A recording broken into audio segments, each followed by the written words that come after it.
Nos acompaña en unos minutos esta noche la doctora Betsy Alvarado, es la directora médica nacional del Instituto Hondureño de Seguridad Social. Doctora, buenas noches.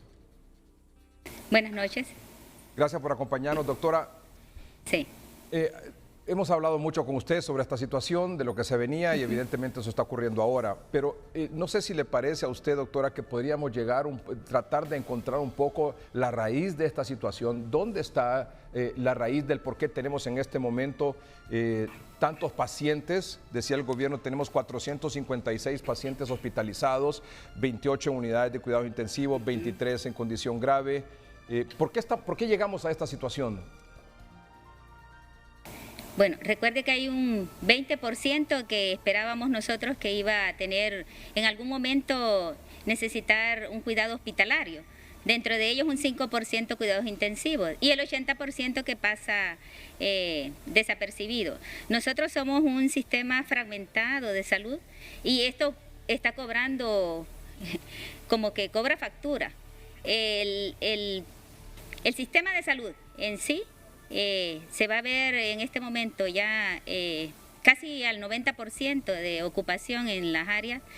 Hablando principalmente del Seguro Social, ya estamos en ambas ciudades, en los dos hospitales grandes que se habilitaron para COVID, ya con cantidad importante de pacientes, principalmente en La Granja, que era el hospital de Tegucigalpa, que esperábamos nosotros que íbamos a tener un repunte más o menos en esta semana.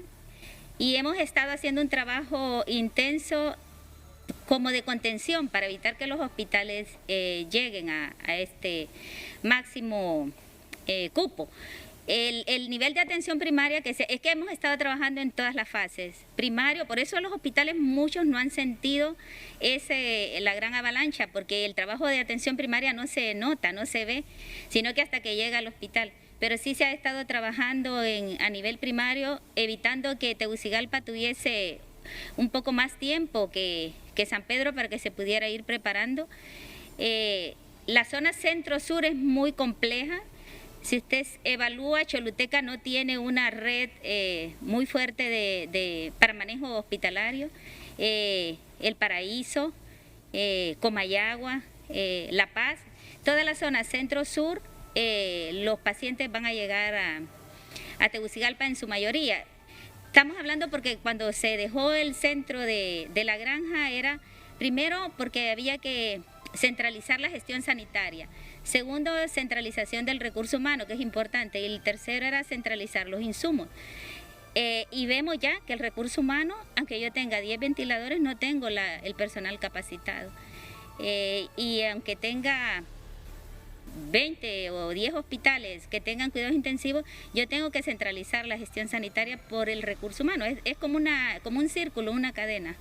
Doctora, estamos recibiendo, usted decía, problemas en el Paraíso, problemas en el sur, problemas en el centro del país, sí. Y evidentemente el sistema de salud en el país estamos ahora pasándonos la factura de tantos años de descuido en el área de la salud y por supuesto en la educación. Y esto, ¿usted cree que se está tomando en serio y con la prontitud, la celeridad, la urgencia que amerita la contención comunitaria, la atención primaria en los centros de salud en el interior del país para que todos estos pacientes no tengan que venir al Distrito Central o a San Pedro Sula buscando atención médica? Sí, yo le puedo hablar por la Seguridad Social. Yo creo que debería de entrevistar a los de Salud Pública, la Secretaría de Salud, que ellos den su informe. Por parte de la Seguridad Social, nosotros tenemos en el sistema médico de empresas 170 clínicas. Tenemos también sistemas subrogados, pero es la red en sí que no está capacitada porque para 17 intensivistas que hay en el país, y también el poco número de internistas, que después se va a subespecializar cada internista para tener cuidados intensivos. Pero no hay suficiente personal. Entonces, estos son los centros que van a estar recibiendo el paciente más grave. ¿Cuál es el Hospital La Granja tenía, se está preparando y... Sí, el Hospital La Granja, el 30 de marzo se definió que quedaba para hospital COVID y se ha ido trabajando y incluso con el recurso humano Pero aún así, lo que se necesita trabajar más es no esperar que lleguen al hospital, sino que seguir trabajando nosotros, así como lo tenemos planificado, ir avanzando con la parte comunitaria. ¿Cree usted que en este momento la atención comunitaria y la atención primaria es vital? Sí, siempre sigue siendo vital. Nosotros teníamos, como somos un seguro social, ¿verdad? Que somos una aseguradora, y tenemos un equipo de empresas que cotizan, es contributivo. Nosotros nos planificamos para iniciar junto con ellos, con la parte empresarial, cómo iba a ser el abordaje para irse incorporando. Y hemos estado en eso ya planificando, hemos hecho compra de medicamentos más para la semana 1 de junio, que era cuando se tenía planificado ir a la par con ellos, con la empresa, trabajando para podernos incorporar de una manera más programada, claro, y más científica, ¿verdad? Sí. Sí. Este reabrir de la economía prevista entiendo que por regiones, o sea, es que se ha malinterpretado cuando se habla de reabrir la economía, pero cuando se habla de reabrir la economía, doctora, usted sabe que no se trata de que se suspenden los toques de queda y que ahora todo el mundo va a salir a la calle, que todo el mundo va a salir a trabajar, no, es decir, el esquema, hasta donde tengo entendido, doctora, y probablemente usted lo sepa mejor que yo, es que se va a mantener con esto de un dígito y se va a ir abriendo por regiones, por ciertos rubros, es decir, por cierto tipo de comercio, por cierto tipo de actividad económica. No es que esto se abre la economía y se abre para todo el mundo, es una cuestión calendarizada, es una cuestión programada y que se debe hacer obviamente de manera responsable y con la opinión también de los expertos en el área de la salud y los científicos que nos pueden ir aconsejando y asesorando de qué manera se puede ir haciendo esto, porque evidentemente se tiene que hacer. Sí, perfecto. Sí, no podemos vivir encerrados y tenemos que aprender y conocer cuál es el mecanismo de acción. Sí, debemos de estar a la par con la parte de salud y programado. Hay áreas que son bien sensibles, donde uno sí debe de ir pensando un poquito más largo, como son las escuelas. Claro. En las iglesias, yo con todo el respeto, de verdad, donde hay mucha conglomeración de personas, las escuelas sí, recuerde que los niños regresan a casa, los cuidan los abuelos y todavía no estamos preparados. Yo pienso 90 días posterior, ir pensando qué se va a hacer con la escuela, pero la parte empresarial, que son la parte de alimentos, todo lo que mueve la economía, que es necesario para la subsistencia, ¿verdad?, del ser humano, es importante y así se ha estado trabajando. Hay empresas muy serias, muy formales. Nosotros estuvimos la semana pasada en la zona sur, el empresariado que visitamos, ellos cooperando con su equipo médico, proveen de medicamentos también, es como compartido, una responsabilidad compartida. Claro. Y así deberíamos de ir trabajando de la mano. Recuerde que es la seguridad social que está atrás de ellos para estar cuidando la parte de salud. Un paciente que llega a un hospital en condición grave, es decir, con dificultad para respirar, es un paciente que tiene pocas probabilidades de salir con vida de un hospital en esas condiciones. ¿Es así? Sí, la mortalidad en el Seguro Social ha disminuido. Nosotros teníamos de 62, 20 y tantos % y ahora 7%. Nosotros hemos estado teniendo las salas de cuidados intensivos en la parte noroccidental, han estado llenas porque ya están en más de un 90%, pero muchos pacientes no llegan a ventilación mecánica, sino que se está haciendo manejo temprano para evitar ventilación mecánica, intubar. Tegucigalpa ya está llegando un poco más tardío, pero sí se está haciendo el manejo adecuado. También estamos dando medicamentos que han podido cambiar la evolución que tenía la enfermedad, como anticuerpos monoclonales y otros medicamentos. Cuando le preguntan al paciente por qué llega en estas condiciones, es decir, evidentemente llega tarde el paciente a la atención médica, y no solo me refiero al Seguro Social, sino que a cualquier otro hospital público que atiende COVID-19. ¿Llegan tarde? ¿Diría usted que esa es la principal causa de muerte? Sí, están llegando tarde. Hemos tenido el fin de semana pacientes que con muerte súbita llegaron y hacen una muerte súbita impresionante. ¿Por qué? Porque probablemente no está, llegaron, perdón que le interrumpa, una muerte súbita, se llegaron y murieron inmediatamente. Sí, hacen tromboembolia, sí, hacen un evento masivo que se mueren en el momento que los estemos intubando. ¿Y por qué llegaron hasta esa condición? Son personas jóvenes. ¿Por qué llegaron hasta ese momento al hospital? Fíjese que hay todavía, hay estigma, hay pena de contar que se está enfermo. Hemos estado evaluando y hay personas que tienen 7 días de tener manifestaciones clínicas y no habían buscado atención. Esa parte es importante, que al menor síntoma, aunque usted haga fila, que esté esperando 1 hora, pero es importante que lo evalúe un médico. Yo creo que hay que ser también responsable como paciente de que lo vea siempre un médico y respetar la opinión de los médicos. Esta situación que usted se refería de lo que está pasando en los hospitales, usted me dice el 80% del seguro social, el 90% me dijo en San Pedro Sula, con ocupación en salas COVID, el 80% aquí en Tegucigalpa. Sí.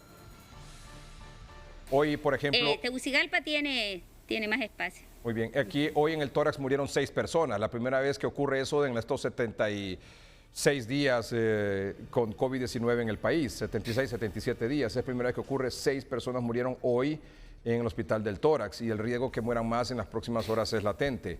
Es decir, esta situación, ¿cuál es la manera, cree usted, correcta del abordaje para que la letalidad disminuya?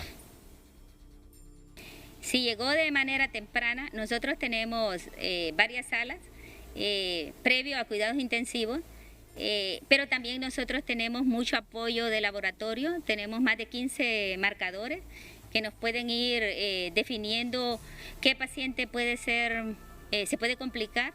Hay marcadores laboratoriales, no solo es una PCR ni un test, es otro apoyo logístico y el manejo temprano de medicamentos. El Seguro Social sí se preparó con anticuerpos monoclonales, va en la 3ª fase de compra de medicamentos exclusivamente para COVID. Y se han ido diseñando en fases. La primera y la segunda fase necesitó estos medicamentos, la 3ª fase otros, vamos a la 4ª fase, que estamos en la fase comunitaria, y a la par también manejando la parte hospitalaria y la parte comunitaria. Ya estaba planificado con la apertura de ciertas empresas. Y dígame una cosa, ¿debemos sentir miedo? No, debemos de tener...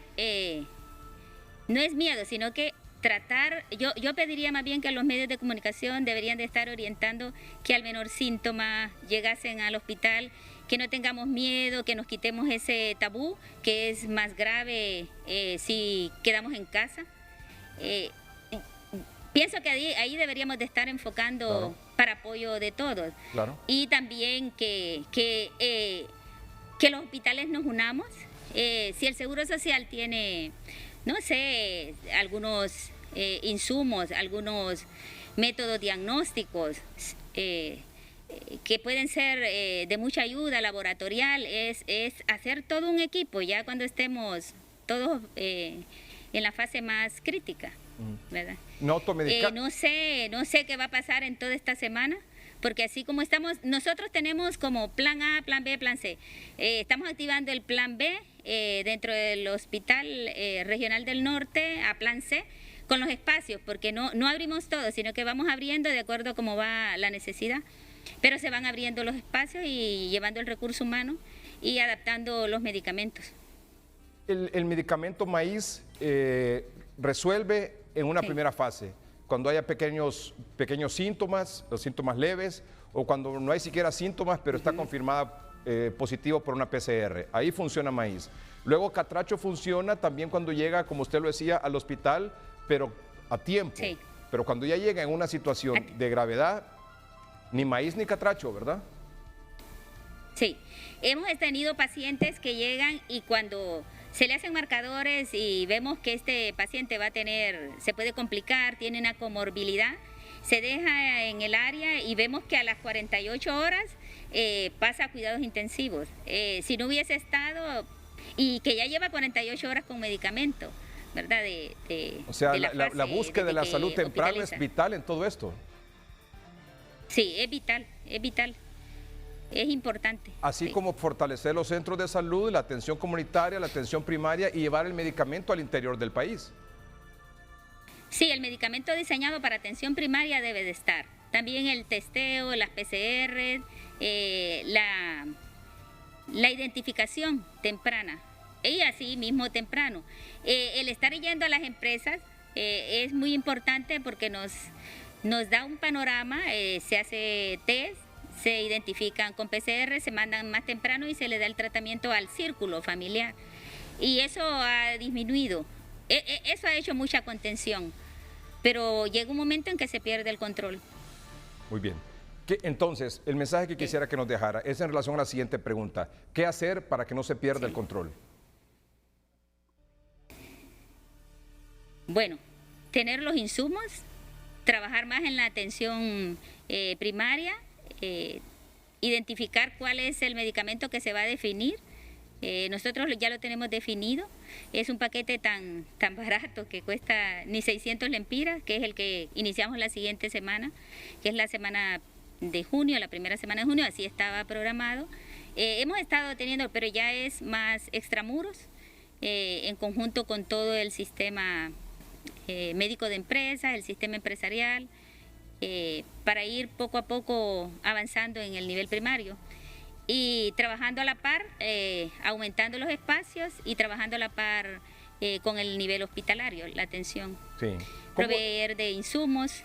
¿Cómo describiría usted qué es la atención primaria para que todos podamos entender? ¿Qué significa la atención primaria? La atención, antes de llegar al hospital, nosotros tenemos, es la que no se ve. Es la que, como Honduras ha vivido casi un 80% cubierto por... Se entiende que salud son los hospitales, pero el 80% debe de ser atención primaria y un 20% los hospitales. La atención primaria es toda la atención comunitaria, la prevención. Por ejemplo, tengo una sobrepeso. Es una de las enfermedades que uno puede hacer. ¿Qué es la prevención? Una dieta saludable, ¿verdad? Un automonitoreo, un control de mi peso. O, por ejemplo, una atención primaria en una embarazada que tiene un hijo de más de 9 libras. Ella, y que tiene, digamos, acantosis nírica, oscurecimiento del cuello. La atención primaria es llegar donde ella, darle seguimiento, cuidarla para que dentro de 10 años no vaya a ser... desarrollar diabetes, hacerle los cuidados de su peso. Es esa parte que la gente no la ve, pero que es la parte más importante que 20 a 30 años posterior me va a evitar tener ¿Y qué se hace allá en tierra adentro? Se hace en todos los centros de atención primaria, que son desde la enfermera, que es tan valiosa, atención primaria, por ejemplo, la vacuna, los programas de tuberculosis. Y en este caso la atención primaria es en los centros de salud tener maíz, por ejemplo, el tratamiento, la fórmula. En todos los centros todos los centros de atención deben de estar abiertos con el tratamiento a mano. Muy bien. Sí. Doctora, muchas gracias por acompañarnos esta noche. Sí. Gracias. Gracias. Es la doctora Bessie Alvarado, directora médica nacional del Instituto Hondureño de Seguridad Social.